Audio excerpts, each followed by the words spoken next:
This is the Tier 10 Japanese tech tree tank destroyer, the Hori. This vehicle is one of the least popular Tier 10s in the game, and as I always say, I really don't understand why, as the Hori is absolutely busted. It features a gun that no other Tier 10 can even rival, due to the sheer level of penetration it has.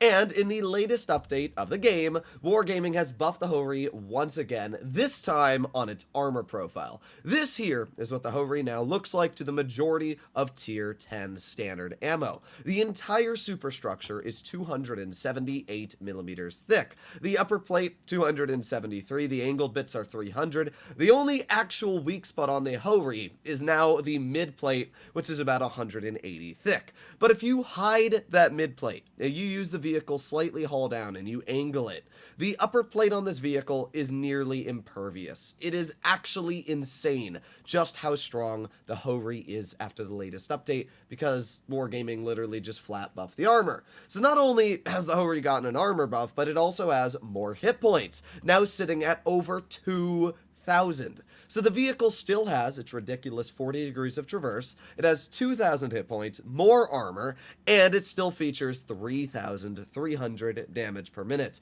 The only part of the vehicle that was actually nerfed was a slight change on its dispersion, from 0.308 to 0.317. As you're going to notice, it is slightly annoying in some of the battles, but at the most part, the gun still seems exactly the same. Its on-movement dispersion hasn't changed, and the pen, which is the most strong part, has also not changed. The major thing that a lot of people forget about the Hori is that the premium ammo only loses 15 damage from the standard ammo, so it goes from 560 to 545. Essentially, there is almost no downside to loading premium ammunition in this vehicle. So in today's video, we're going to be taking a look at two crazy damage replays in the Hori. Now I want to point out I've only played 4 battles in this tank since I've researched it on my account, and out of these 4 games, 2 of them have already been over 6,000 damage. And let's take a look at the first one on Canal. Up against us, we have an AMX-50B paired with another AMX-50B. It's a pretty strong lineup. They also have a Boss Shotgun 25-ton and an E50 for mobility, and then another autoloader being the 57 Heavy and an ST-1. So, I mean, they have just a super strong lineup. They've got a crap ton of autoloaders, 4 of their tanks being autoloaders, and the only ones that aren't are the 183, which obviously is still really deadly with its 950 alpha, and the E50 and ST-1. So in this battle, I'm going to start off by aiming at the E50. We're going to aim in, and unfortunately the shell goes a little bit high and does not actually hit the player in the weak spot. That's fine though. That shell wasn't fully aimed in, so somewhat understandable. I'm looking off to the side, seeing if the 57 Heavy or anybody pokes. Unfortunately, that doesn't seem to be the case, so I'm going to aim it on the E50 again, and it misses again. Now this is possibly where the dispersion nerf does hurt the vehicle, because these shots should be hitting, but it's also probably just bad luck on my part, because we shoot again, and it does literally the exact same thing. And unfortunately, at this point, I know I am detected, because that Batchat peeks his little turret, so we've got to drive out of the hill. So, not the best start to this game. We haven't bled anything, but we haven't done anything either. E50's still chilling in the back, but you know what, at this point, we're going to go for the Batchat. We get a shell, break his gun in the process, and deal 580. Now we can back up. As long as his Batchat cannot see my lower plate, he's going to struggle to pen me. So, we get another nice shot into his vehicle, and in 5 more seconds, we'll have yet again a third shell. This is a great example of where the Hori just has ridiculous DPM. We've been able to take 1,700 hit points off of that Batchat in less than 20 seconds, which is kind of insane. We got the 50B, get a nice shell right into his vehicle, look at that, bounces right on our hull armor. We're up to 1,000 damage blocked already. We have 2,300 dealt. 50B is going to show me his turret, and this is where the accuracy on the Hori comes into play. Nice 2,700 damage. We got a full health E50 in front of us, which I'm obviously going to push and try and get some damage into.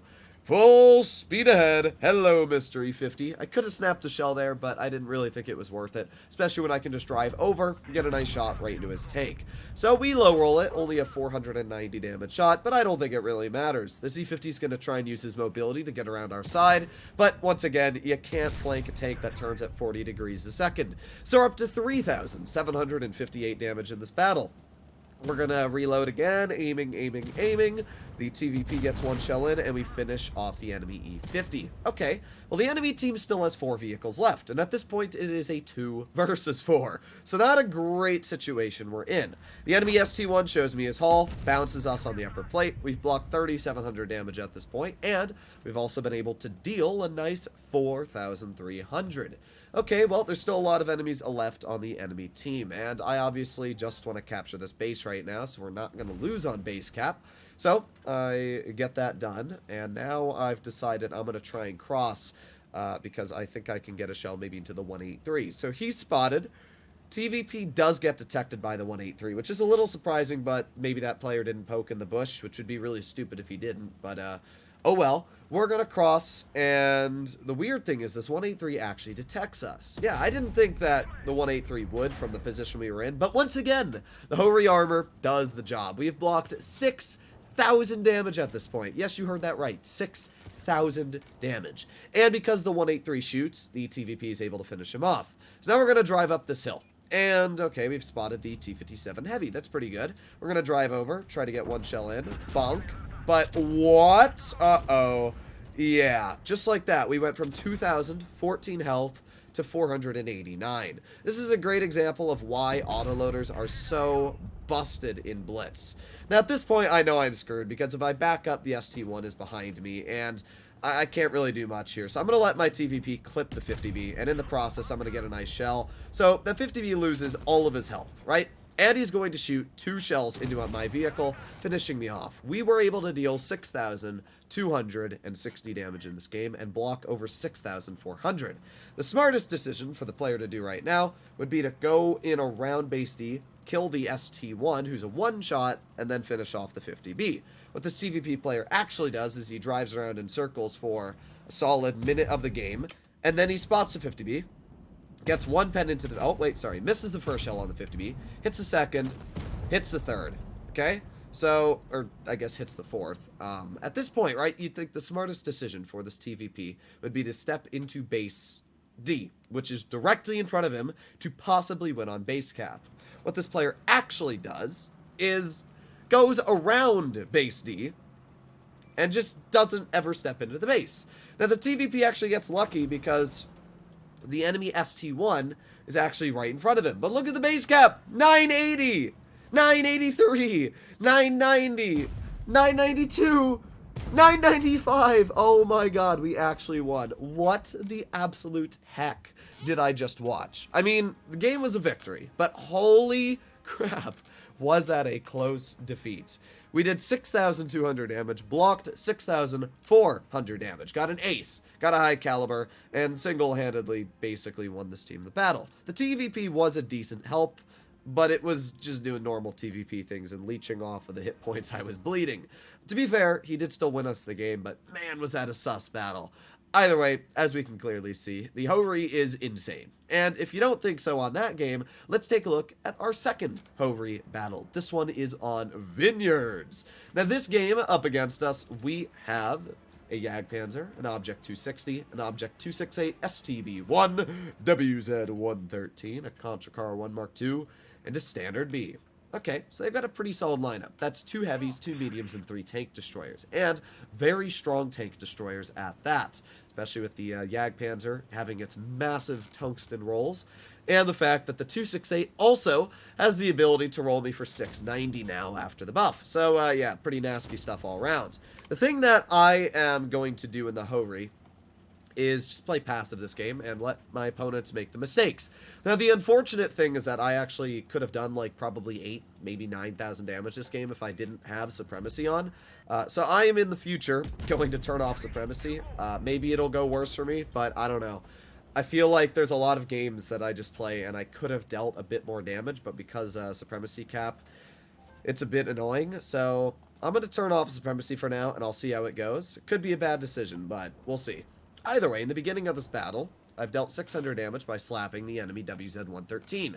We see the Standard B crossing to go get our 30B, and instead of backing up, our 30B decides to go full speed ahead into the enemy. Because of that, he's dead. So that was a pretty bad maneuver from that player. Okay, well, I'm going to get a nice crossing shot into the STB-1, 586 damage, bringing us up to 1,200. Okay, that's pretty solid. The E4 is basically my cannon fodder. He's sitting in front of me, and he is going to take those shots from me while I try to farm off of him. So the 268 decides to poke. We get a nice shell right into the 268. It low rolls quite a bit, but you know what? We still pen the 268. That's all that really matters. All right, we got the Contra car off to the side, not able to get a shell in. The Jagdpanzer now pokes the enemy E4, or our E4. I'm so used to just calling everything an enemy. But we get a nice shell to the Jag. We're actually not spotted at this point, so I'm just going to chill here. We're going to aim it on the Jag again, because that's a super deadly take. We're going to shoot him right in the superstructure, and we're up to 2,700 damage. All right, well, we're not spotted by the Jag yet, so we're going to poke again. Uh-oh, now we're spotted. That's not good. That's not good. All right, let's back up, but let's see if we can get another slap into the Jag as he's not looking at us. Bonk. There you go. He misses the shell on me, and we get a 3,300 damage chunk at this point. So we're doing pretty good. The Hori gun has been working fantastic so far. Every shell's gone where we've aimed, and this is a great example of the Hori being stupid. We aim it on the standard. Nice 560 roll rate into his turret, and we've blocked over 900 damage as that Jag bounced a tungsten shell on us. So we've blocked 900. We've dealt 4k just about. And obviously we're not done yet. The enemy team still has 7 tanks left. Alright, well, at this point we are going to go low and wide. We're going to see if we can get any more bonkings into our opponents. We have the enemy Contra Caro in front of us, and the only shot I can pen on this vehicle is that little hatch on the back, which I shoot at, and it was very close to hitting, but unfortunately it goes about an inch above him. Alright, well that's fine. We're just going to reload, and this time we should be able to get a pretty easy pen right into the Contra Caro. A bonk! There you go. Nice 558 shot. Up to 4,400 damage at this point. Okay. The problem is you'll notice base cap is getting pretty high. We're already up to 800 on the base cap. And at this point I'm like, well, crap, I need to get some kills. Well, let's aim it on the Jag, and... I mean... The Hori is just so stupid. Unfortunately, as you can see, we're up to 950 on base cap. So, yeah, I mean, the enemy has 5 tanks left, and they're actually going to have 5 tanks left at the end of this game. But I'm not able to get really any more damage out. I get 1 shell into the 268, but that's it.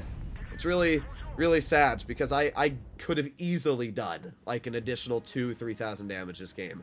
And that would have brought me up to at least 7,000. So, yeah, I mean... I'm going to turn off Supremacy, but that's a little bit of a different path. The Hori is an insane vehicle. I do not understand why people don't grind down the line. The line itself is very strong. The Tier 9's great. Tier 8's pretty average, but the Tier 7's pretty busted.